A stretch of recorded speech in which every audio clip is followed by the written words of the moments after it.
సురేష్ ఏంటి మావిగన్ తోటి ఎన్నికలు వెళ్ళడం వర్కౌట్ అవుతుందా? కాన్ఫిడెన్స్ బాగా పెరిగినట్టున్నది. వర్మ సార్, ఇక్కడ మీరు గమనించాల్సింది ఏంటంటే మొదటి నుంచి కూడా జగన్మోహన్ రెడ్డి గారు చెప్తున్నది ఏంటంటే మేము ఎక్కడా కూడా అమరావతికి వ్యతిరేకం కాదు, అక్కడ జరుగుతున్నటువంటి అవినీతికి వ్యతిరేకమని మొదటి నుంచి చాలా స్పష్టంగా చెప్పారు.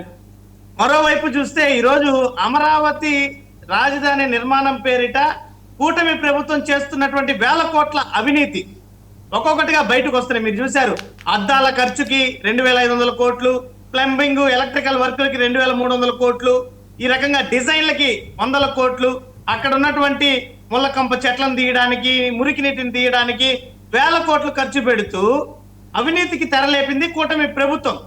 ఈరోజు ఒక పరిమితమైనటువంటి ప్రాంతాన్ని రాజధానిగా భావించి అక్కడ రాజధాని ముసుగులో అవినీతికి పాల్పడుతోంది. అంతేగాని ఎక్కడా కూడా రాష్ట్రానికి సంపద సృష్టించడానికో లేదా రాష్ట్ర భవిష్యత్తుకో రాజధాని నిర్మాణం జరుగుతుందంటే మీ మావిగన్ ఏం చేస్తుంది?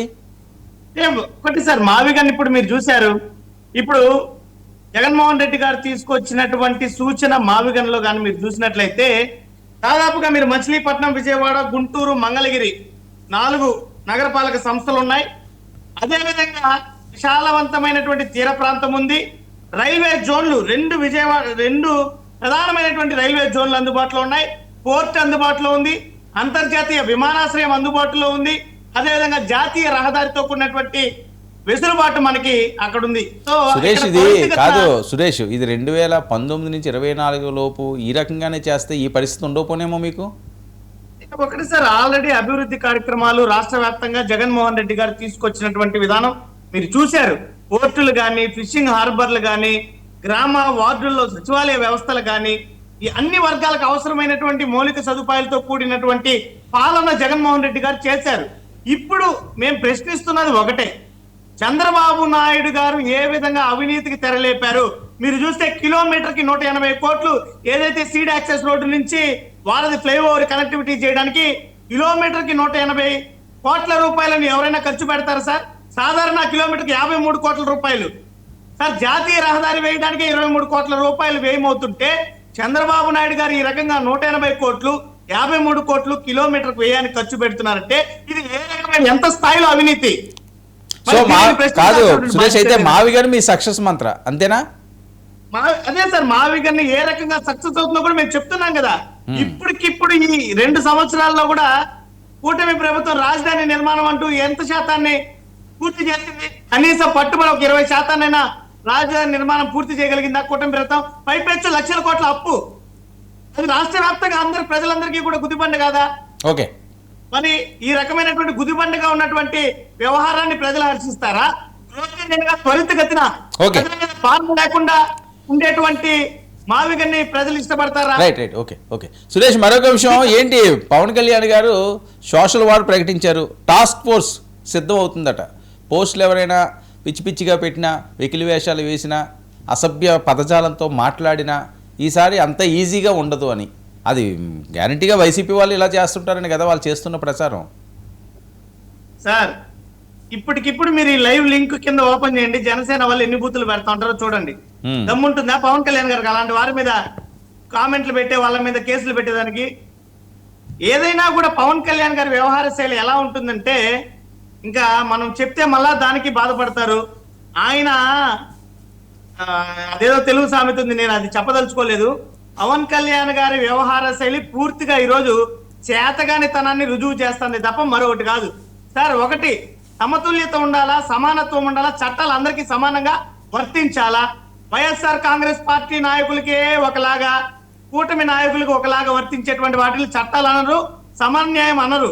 నిన్నటికి నిన్న మీరు చూశారు, ఉండవల్లిలో ఏ రకంగా వైఎస్ఆర్ కాంగ్రెస్ పార్టీ మంత్రులు, ఎమ్మెల్సీలు, మాజీ ఎమ్మెల్యేల పైన తెలుగుదేశం పార్టీ గూండాలు కోడిగుడ్లు విసిరి, రాళ్లు విసిరి పోలీసుల పైన దాడి చేసి, పోలీసు వాహనాల మీద దాడి చేస్తే పవన్ కళ్యాణ్ గారు మాట్లాడారా సార్? దాని మీద నోరు తెరవరా? అంటే పవన్ కళ్యాణ్ గారికి అవి కనపడవు, వినపడవు, చేత కాదు. కేవలం ఎలాంటివి వినపడతాయంటే కూటమి ప్రభుత్వాన్ని ఎవరైనా విమర్శిస్తే, కూటమి ప్రభుత్వానికి ఏదైనా నష్టం కలిగితే అది మాత్రమే వినపడుతుంది, దానిపైన చర్యలు. ఇది ఎక్కడ న్యాయం సార్? ఈరోజు పవన్ కళ్యాణ్ గారు పెద్ద నీతి బోధ చేస్తున్నారు, హిత బోధ చేస్తున్నారు. మరి నిన్న ఆ గుండాల సంగతి ఏంటి? కనీసం మాట్లాడుతున్నారా? ఎందుకు రాళ్ళు విసిరారు? కోడిగుడ్లు విసిరేటువంటి సంస్కృతి ఇప్పుడు తీసుకొచ్చారు. నిన్నటికి నిన్న కృష్ణ రావణ్ పైన కోడిగుడ్లు జనసేన పార్టీ కార్యకర్తలు. అంటే ఎక్కడ లేని నీచ సంస్కృతిని జనసేన పార్టీ, తెలుగుదేశం పార్టీ రాష్ట్రానికి తీసుకొస్తుంది. అంటే రేపు ఈ యొక్క కూటమి ప్రభుత్వం అధికారం మారిన తర్వాత మేము కూడా కోడిగుడ్లతో కొట్టాలని నేర్పుతున్నారా? మేము కూడా రాళ్లతో కొట్టి చంపాలని నేర్పుతున్నారా? లేదా రాష్ట్రంలో ఇలాంటి సంస్కృతిని పెంచి పోషించాలనుకుంటున్నారా? ఈ రకమైనటువంటి సంస్కృతి రాష్ట్రంలో మంచి పద్ధత? మరి పవన్ కళ్యాణ్ గారు దీని మీద చర్యలు తీసుకోరా? అంటే తెలుగుదేశం పార్టీ వాళ్ళు దాడి చేసినా, రాళ్ళు విసిరినా, కోడిగుడ్లు విసిరినా పవన్ కళ్యాణ్ గారి కాళ్ళకు గంతలు కట్టుకొని ఉంటారు. Right right okay okay okay right. ఏంటి సుజాత గారు? ఇదెక్కడ న్యాయం? ఓకే ఓకే సుజాత గారు, ఏంటి మావిగాని నినాదం ఒకటి, మరొక వైపు పవన్ కళ్యాణ్ గారి టాస్క్ ఫోర్స్. సార్ ముందుగా మీకు, అలాగే ప్రసాద్ గారికి, సురేష్ గారికి, వీక్షకులకు అందరికీ నమస్కారం అండి. ఇప్పుడు దెయ్యాలు వేదాలు వల్లించినట్టు సురేష్ గారు చాలా బాగా పాపం చాలా ఆవేశపడుతూ చెప్పారు. కానీ కోడిగుడ్లు విసిరారు, రాళ్లు విసిరారు అంటున్నారు. రాజధాని రైతులు మిమ్మల్ని రమ్మని ఆహ్వానించింది ఎవరు? వెళ్ళారు. వాళ్ళు ఒకటే క్లారిటీ అడిగారు, మీరు అమరావతి ఓకేనా, లేదంటే మీరు మావిగానికి కట్టుబడి ఉన్నారా? ఏదో ఒకటి మాకు క్లారిటీ ఇచ్చి మీరు రండి అన్నారు. రండి అంటే మీరు దానికి ఏ విధమైన సమాధానం చెప్పకుండా అక్కడ ఎవరి మీద దౌర్జన్యం చేశారో చూసాం. ఏదైతే ప్రజల వైపు ఉండి పోలీసుల మీద బండరాళ్లు ఎత్తేసి మళ్ళీ అదే వ్యక్తి వెళ్లి వైసీపీ నేతల వెనుక నిలబడ్డాడు. కాబట్టి అక్కడ దాడి చేసింది ఎవరన్నది చాలా క్లియర్ గా అన్ని వీడియోల్లో సహా మనకి సాక్ష్యాధారాలతో సహా లభించింది. పోలీసులు దర్యాప్తు చేస్తున్నారు. ఇంకొక విషయం, వీళ్ళు ఈ రోజు అంటున్నారు ప్రజలు నిరసన తెలియజేశారని. మరి ఇదే వైసీపీ నేతలు చంద్రబాబు నాయుడు గారు అమరావతి సందర్శించడానికి వెళ్ళినప్పుడు చెప్పులతోటి రాళ్లతోటి దాడి చేసినప్పుడు అప్పుడు డీజీపీ గౌతమ్ సవాంగ్ గారు ఏమన్నారండి?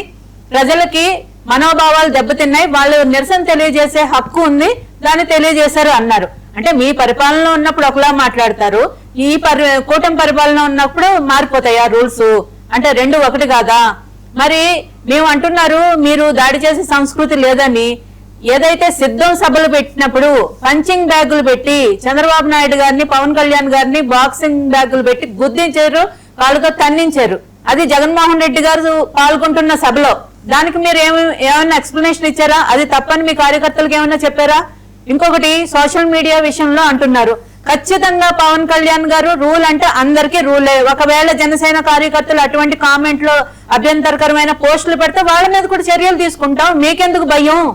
మేము అందరి మీద చర్యలు తీసుకుంటాం. అది కామన్ గా రూల్, అంటే రూల్ ఫర్ ఆల్, మొత్తం అందరికీ ఒకటే రూల్. మీరెందుకు భయపడుతున్నారు? ఎందుకంటే 99.9% మీ వాళ్లే ఈ ఇటువంటి అసభ్యకరమైన కామెంట్లు, మహిళల మీద బూతులు కామెంట్లు పెట్టేది మీరు. కాబట్టి మీకు గుమ్మడికాయ దొంగ అంటే భుజాలు తడువుకుంటున్నారు. జనసేన కార్యకర్తలకి మా సోషల్ మీడియా హ్యాండిల్ చూడండి ఒక్కసారి, పిన్ ట్వీట్ ఏది ఉంటుందో చూడండి. ఏదైతే రూల్స్ అండ్ రెగ్యులేషన్స్ సోషల్ మీడియాలో ఎలా మాట్లాడాలి, ఎలా ప్రవర్తించాలి అన్నది చాలా క్లియర్ గా ఉంటది. మీరు ఏ రోజన్నా మీ కార్యకర్తలకు అటువంటి రూల్స్ పెట్టిన ఒక్కటి చూపించండి. ఇంకా జగన్మోహన్ రెడ్డి గారు ఏమంటారు? చిన్నపిల్లోళ్ళు, వాళ్ళకి తెలియదులే, రప్ప రప్ప అంటే ఏమైందబ్బా సినిమా డైలాగులు, ఇటు జగన్మోహన్ రెడ్డి గారు ఎంకరేజ్ చేస్తారు. అది అందరికీ తెలిసిందే. మొన్నటికి మొన్న సాయి కృష్ణ విషయంలో అతను లాకప్ డెత్ జరగడం అన్నది ఎవ్వరూ సమర్థించరు. అది మానవ హక్కుల హరణ అని చెప్పి ప్రతి ఒక్కరు దాని మీద నిరసన వ్యక్తం చేస్తున్నారు. కానీ జగన్మోహన్ రెడ్డి గారు ఏమంటారు? 23 ఏళ్ళు చిన్నపిల్లోడు, 26 కేసులు ఉన్నాయి, చిన్నపిల్లోడు అబ్బా అంటారు. ఆ విషయం పక్కన పెట్టండి. ఎమ్మెల్సీ అనంతబాబుని ఏమన్నారు? ఒకటే హత్య చేశాడు, ఏమైంది అని భుజం తట్టి పక్కన పెట్టుకుని తిరిగారు. ఆ పిన్నెల్లి రామకృష్ణారెడ్డి ఏదైతే ఈవీఎంలని పగలగొట్టాడు, అది అందరికీ క్లియర్ గా కనిపించింది. అందులో పావుదూరింది అన్నాడు ఒకళ్ళు. జగన్మోహన్ రెడ్డి గారు అంటారు మాకు సరిగా అక్కడ సహకరించట్లేదు పోలీసు వ్యవస్థ, పగలగొడితే తప్పే ఉందన్నారు జగన్మోహన్ రెడ్డి గారు. పిన్నెల రామకృష్ణారెడ్డి ఏమో నేను పగలగొట్టలేదు మరో అంటే ఈయన చక్కగా వచ్చి కన్ఫర్మ్ చేశారు.